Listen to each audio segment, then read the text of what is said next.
Matthieu, chapitre 16. Les pharisiens et les sadducéens abordèrent Jésus et, pour le mettre à l'épreuve, lui demandèrent de leur faire voir un signe venant du ciel.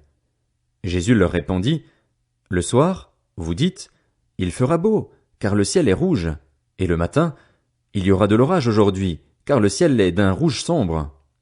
Hypocrite, vous savez discerner l'aspect du ciel et vous ne pouvez pas discerner les signes des temps. Une génération mauvaise et adultère réclame un signe. Il ne lui sera pas donné d'autre signe que celui de Jonas, le prophète. » Puis il les quitta et s'en alla. En passant sur l'autre rive, les disciples avaient oublié de prendre des pains.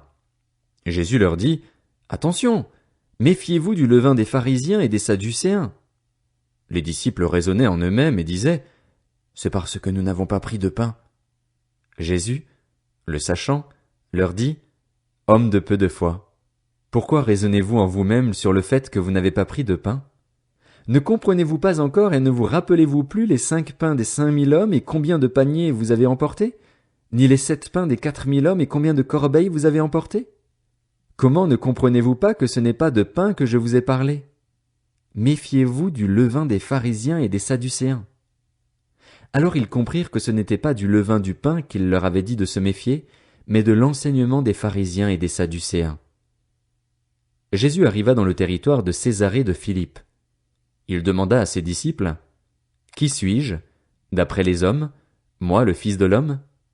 Ils répondirent, « Les uns disent que tu es Jean-Baptiste, les autres, Élie, les autres, Jérémie ou l'un des prophètes. » « Et d'après vous, qui suis-je ?» leur dit-il. Simon-Pierre répondit, « Tu es le Messie, le Fils du Dieu vivant. » Jésus reprit la parole et lui dit, « Tu es heureux, Simon, fils de Jonas, car ce n'est pas une pensée humaine qui t'a révélé cela, mais c'est mon Père céleste. Et moi, je te dis que tu es Pierre et que sur ce rocher je construirai mon église, et les portes du séjour des morts ne l'emporteront pas sur elle. Je te donnerai les clés du royaume des cieux.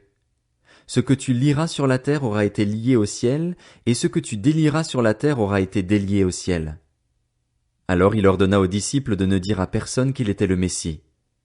Dès ce moment, Jésus commença à montrer à ses disciples qu'ils devaient aller à Jérusalem, beaucoup souffrir de la part des anciens, des chefs des prêtres et des spécialistes de la loi, être mis à mort et ressusciter le 3e jour.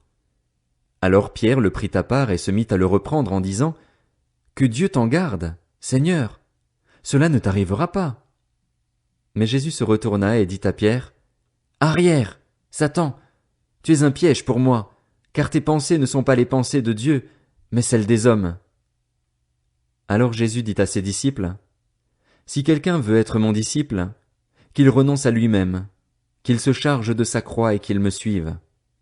En effet, celui qui voudra sauver sa vie la perdra, mais celui qui la perdra à cause de moi la retrouvera.